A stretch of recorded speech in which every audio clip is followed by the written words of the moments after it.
A alquimia tem um corpo, e esse corpo são os seus postulados. Então, a alquimia tem um postulado na matriz, é uma parte do corpo alquímico. Quando a alquimia diz que tem um postulado a respeito do vitriol, da pedra oculta, do carbono, é outra parte do corpo da alquimia. Então, quando você junta todos os postulados da alquimia e você tem uma compreensão desses postulados, você tem um corpo alquímico. E aí, se você pegar tudo isso aí tudo vira uma grande ciência. O corpo da alquimia é uma coisa básica num primeiro momento. E a gente vê o cotidiano, suas doenças, os elementos interiores, os ancestrais, os tártaros, as repetições padrões. Tudo isso são postulados alquímicos. Esses postulados servem para quê? Para você ir auxiliando a pessoa a caminhar, principalmente sobre essa carcaça que a pessoa tem gerada pelo dia a dia. Então, chega lá no seu consultório procurando o alquimista. Uma pessoa que tem um cotidiano e já traz sintomas e doenças. Uma pessoa que tem um cotidiano e, na base, no fundo dessas doenças, os elementos interiores estão completamente sem controle. Ou então ele já vem com toda essa carga aí do seu dia a dia, do seu cotidiano, carregando aquela ancestralidade que tira a gente do sério na nossa vida, não deixa a gente ser livre. E depois, se isso demora um tempo muito comprido, no tempo e espaço, você vai criando aquilo que a gente chama de tártaros, essa repetição desses padrões. Quando geralmente você vê paciente chegar carregando um monte de postulado alquímico, você vê um inconsciente totalmente desmobilizado, porque a pessoa não consegue conversar com ela, a pessoa se perde, a pessoa está completamente longe desse encontro que ela tem que ter com ela mesma. A sua razão e a sua sensibilidade, eles não se entrosam, eles não conseguem conversar. E quer uma coisa pior, a negação é você estar tentando ali conversar com uma criatura e ela não consegue te ouvir, porque ela nega. Eu, por exemplo, atendi uma mulher que ela tinha dores no corpo todo, tinha 34 anos, teve diagnóstico de fibromialgia. Comecei a conversar, aí eu falei, mas e aí? Me conta um pouco a sua vida. Aí ela falou, eu saí de casa cedo. Eu digo, por que você saiu de casa cedo? É porque minha mãe era muito nervosa, ela era bipolar, e ela, quando tinha as crises, ela entrava naquele surto mais depressivo, era um depressivo agressivo. Então, ela chorava, e o que ela tivesse na mão, ela dava na gente. Então, ela batia na gente com tamanco, com sapato alto, com a cinta do meu pai. Então, ficava toda marcada. E aí era difícil, Joel, porque é uma doença. Eu falei,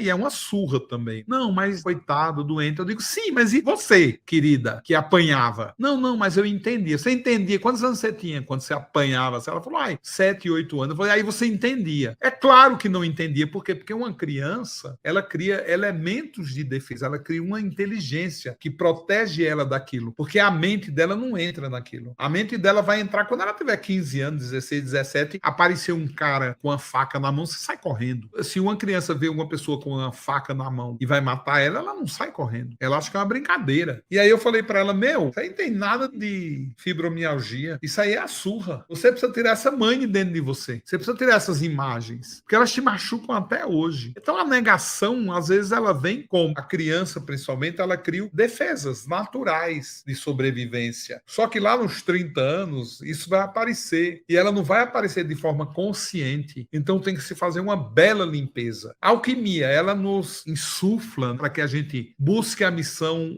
ative o propósito, tenha mais consciência do ego e do eu. E num passo super importante e avançado, a gente consiga a individuação.